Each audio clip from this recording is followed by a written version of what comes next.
So there's always a big debate about whether we should use lake balls or just stick with new golf balls.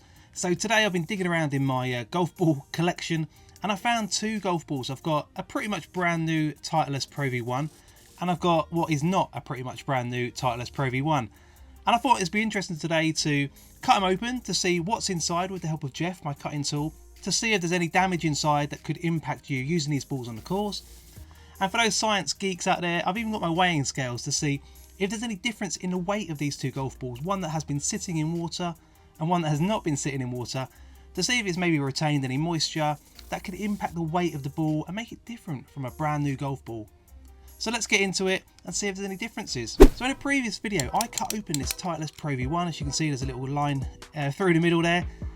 And what's interesting is that they are from the same model. So you can see there that the side logo is exactly the same. Now I'm really looking forward to cutting open the brand new Titleist Pro V1 and Pro V1X, which comes out this month.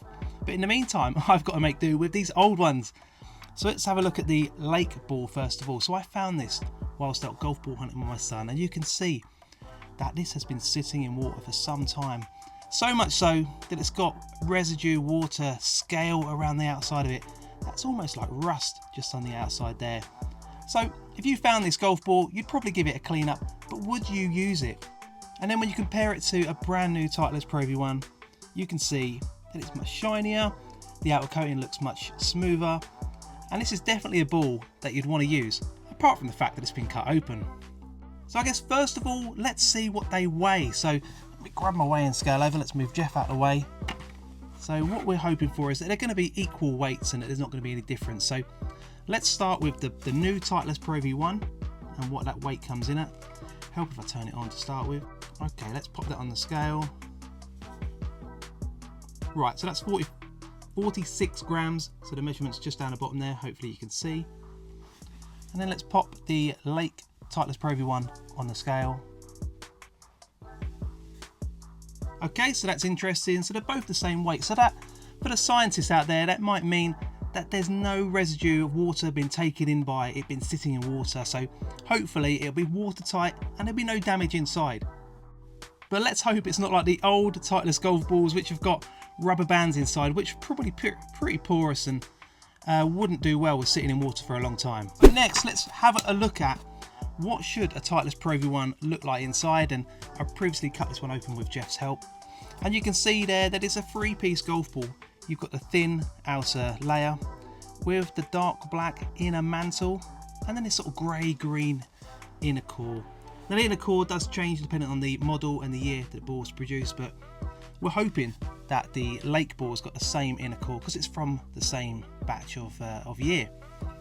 So there you go, so that's what you'd hope to see from a brand new Titleist Pro V1 of that model generation.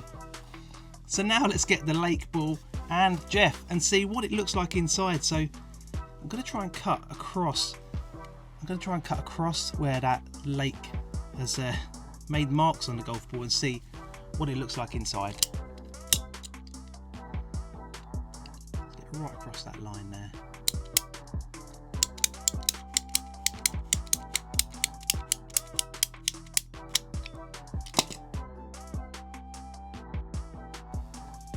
Okay, so that's good for a start. So it's a three-piece golf ball and it's got the outer layer, it's got the black inner mantle, and it's got the same colour inside.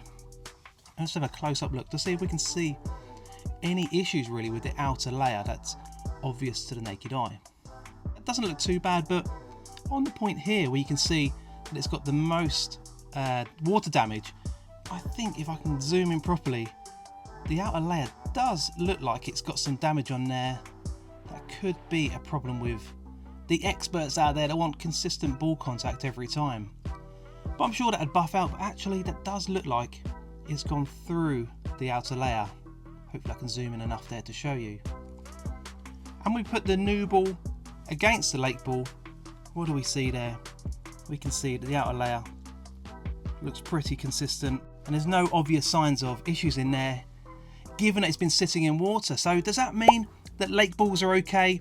Would you use a lake ball or do you just stick with new balls? Let me know in the comments below and I'll catch you in the next one.